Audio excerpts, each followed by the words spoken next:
to our Deputy School Administrator, Mr. Rolando A. Flores, to our Dean, Academic Head and Principal, Dr. Corazon R. Cruz, to our Assistant Principal, Mrs. Mary Ann Kenneth D.C. Silvestre, to the faculty members, staffs, proud parents, friends, and to my fellow graduates, a blessed afternoon to all of you.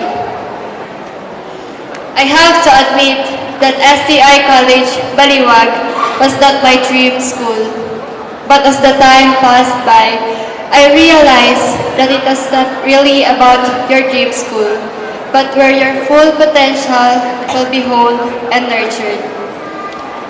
Dreams will remain dreams unless you wake up and work hard to turn those into reality. There are no shortcuts, no immunities, no infinity stones.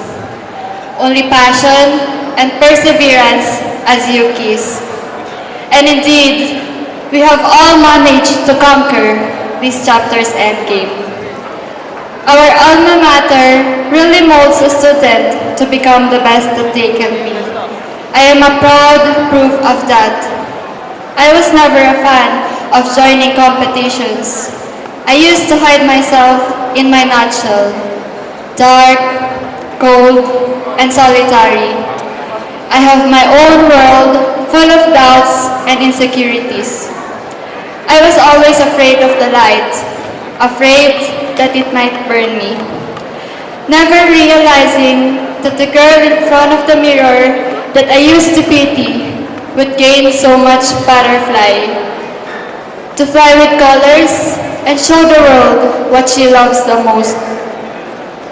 I can still remember vividly the roaring voice calling my name as the cluster's champion in the cake decorating contest, making me proudly represent our cluster as well as SDI College Baliwag in the national competition held in Vigan, Ilocos Sur last year.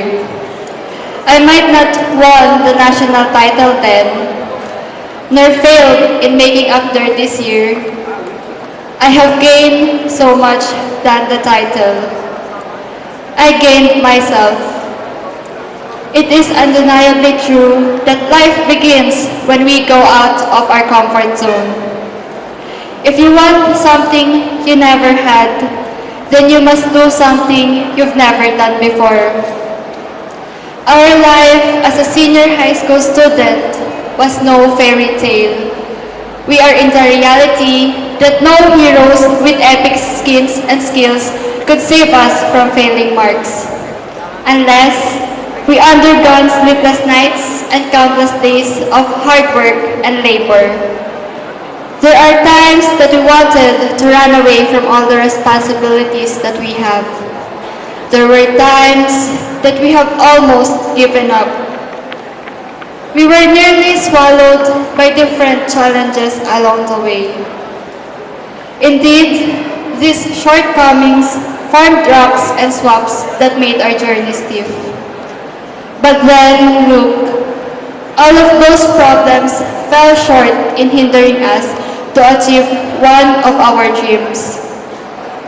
We have climbed and successfully reached the pinnacle, leading to various doors to unlock for the new level. Rest assured that a lot more rocky roads are waiting ahead of us, but what matters is that we have the faith and courage to keep going.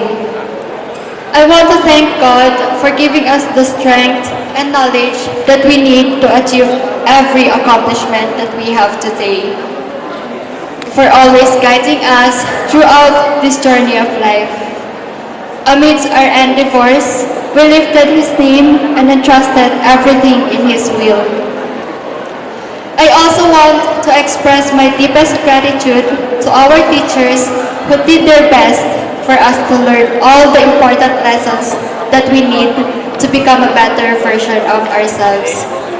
To our Dean, Academic Head and Principal, who's always rooting for our success. To Mrs. Mary Ann Kenneth D.C. Silvestre for being our role model. Thank you for honing our values and character. Thank you for making us realize that pressure creates diamonds, fire refines gold. The discipline you have taught will sure be one of the foundations of our future. To our advisor, Miss Kathleen Dennis Trinidad, for the unending love and support. I hope we made you proud. Thank you, ma'am. To Miss Archie Sebastian, for always being there for us in every step of the way. You have watched us grow. Thank you for always being there for us to cheer us up in our most trying times and in the victories we have nailed. Thank you for being our motivator and the best cheerleader. A special appreciation to our senior high faculty teachers for being our second parents. You all deserve a standing ovation. Fellow graduates, may I request you to rise and let us put our hands together for these wonderful heroes.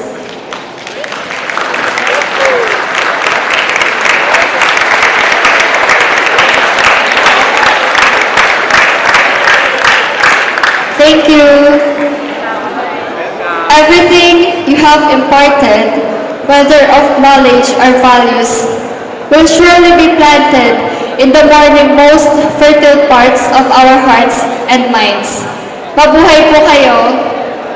To my classmates, Culinary Arts 2A, my second family, thank you for always believing in me. I wouldn't be here without you guys. Jana, parang ng gunting. May extra bottle ka? Oh, ang dami mo namang dala. Jana, hotspot ML tayo. These are lines that were really somewhat annoying, but will surely echo in my mind every time that I will reminisce my days with you. Thank you for the unforgettable memories that I will cherish for the rest of my life. I want to take this opportunity to thank our parents for the sacrifices they made just to give us the education that we need to survive this battle of life. Thank you for being our shield and fortress.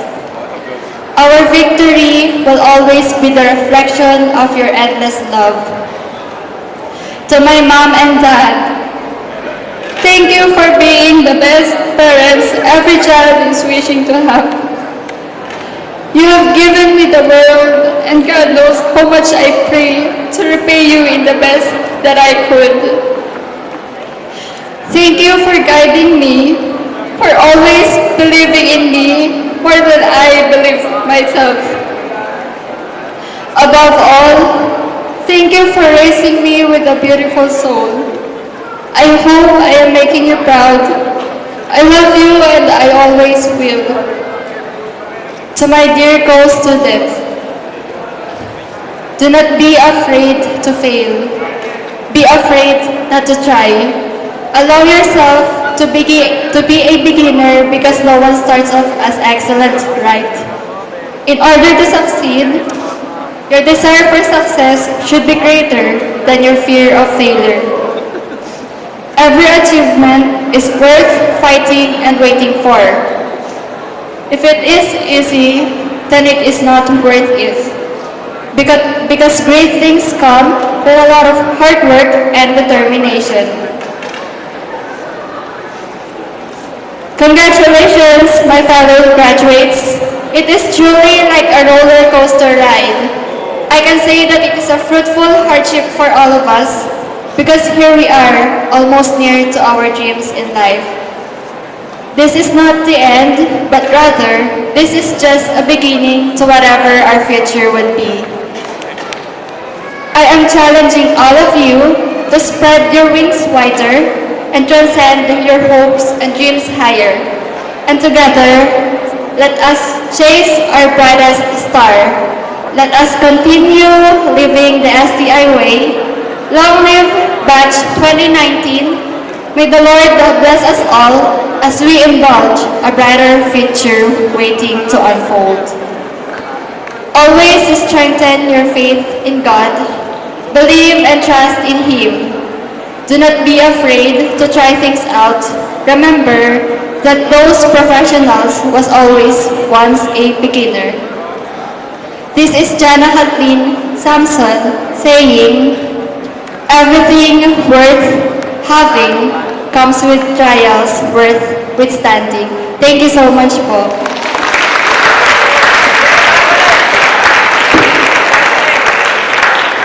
Graduates, may we all stand and put our hands together for our highest ranking student.